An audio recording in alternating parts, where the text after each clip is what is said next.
জীবনে যতদিন শুক্রবার পাবেন 4টা আমল করতে ভুল করবেন না। আজকে শুক্রবার না, আমি জানি না 4টা আমল করেছেন কিনা বা করছেন কিনা, আপনারা মিলিয়ে নেবেন। যদি 4টা আমল আজকে না করে থাকেন, আজকে থেকে জীবনে যতদিন শুক্রবার পাবেন 4টি আমল করতে ভুল করবেন না। পারবো তো ইনশাআল্লাহ? ইনশাআল্লাহ। 1, দুরূদ পড়া। আমার বিশ্বনবী দুরূদ সম্পর্কে কত অসাধারণ কথা বলেছেন। একজন সাহাবা এসে বললেন, ইলা রাসূলুল্লাহ সাল্লাল্লাহু আলাইহি ওয়াসাল্লাম, ও নবী, আমি যদি আপনার প্রতি দিনের 1/3 ধরে দুরূদ শরীফ পড়ি আমি কি নিয়ামত পাবো? বিশ্বনবী বললেন, তুমি যদি দিনের 1/3 ধরে আমার প্রতি দুরূদ শরীফ পড়ো, তোমার জন্য বিশাল উপকার হবে, আরো বাড়িয়ে পড়লে তোমার জন্য আরো ভালো হবে। সাহাবা মহা খুশি হয়ে গেলেন, ইয়া রাসূলুল্লাহ, আমি দিনের অর্ধেক সময় জুড়ে যদি আপনার প্রতি দুরূদ শরীফ পড়ি তাহলে কি হবে? বিশ্বনবী বললেন, এটা বিশাল শুভ সংবাদ তোমার জন্য, তার চাইতে আরো বাড়িয়ে পড়লে তোমার জন্য আরো ভালো। সুবহানাল্লাহ। বিশ্বনবীর কথা আবেগতাড়িত হয়ে সাহাবা বললেন, ও নবী, আমি পুরো 24 ঘন্টার যখনই সময় পাবো তখনই যদি আপনার প্রতি দুরূদ শরীফ আমি পড়তে পারি গো নবী।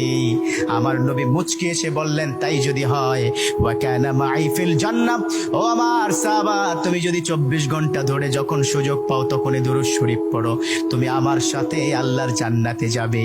সুবহানাল্লাহ। এর মানে দুরূদের কি পাওয়ার! দুরূদ এত অসাধারণ। কেউ যদি মান করা দুরুদান, যে ব্যক্তি দুরূদ পড়বে আল্লাহ পাক তার মর্তবা, তার মর্যাদা 10 গুণ বৃদ্ধি করে দিবে। সুবহানাল্লাহ পড়েন। যে ব্যক্তি দুরূদ শরীফ পড়বে আল্লাহ পাক তার আমলনামা থেকে 10টি বদ আমল কেটে দিবে। সুবহানাল্লাহ পড়েন। যে ব্যক্তি দুরূদ শরীফ পড়বে আল্লাহ পাক তাকে 10টি নিয়ামত দান করবেন, যে নিয়ামত সে কখনো ভাবতে পারেনি। সুবহানাল্লাহ পড়েন। তার মানে দুরূদ শরীফ কি কত অসাধারণ না? মান লাজিমাল ইস্তিগফার। দ্বিতীয়টি হচ্ছে ইস্তেগফার পড়া। জুমার দিনে অবশ্যই ইস্তেগফার পড়বেন। ইস্তেগফার কত অসাধারণ কথা। মান লাজিমাল ইস্তেগফার, যে ইস্তেগফারটাকে লাজিম করে নেয়, অর্থাৎ কথায় কথায় সময় পেলে আস্তাগফিরুল্লাহ আস্তাগফিরুল্লাহ আস্তাগফিরুল্লাহাল্লাযী লা ইলাহা ইল্লা হুয়াল হাইয়ুল কাইয়্যুম ওয়া আতুবু ইলাইহি।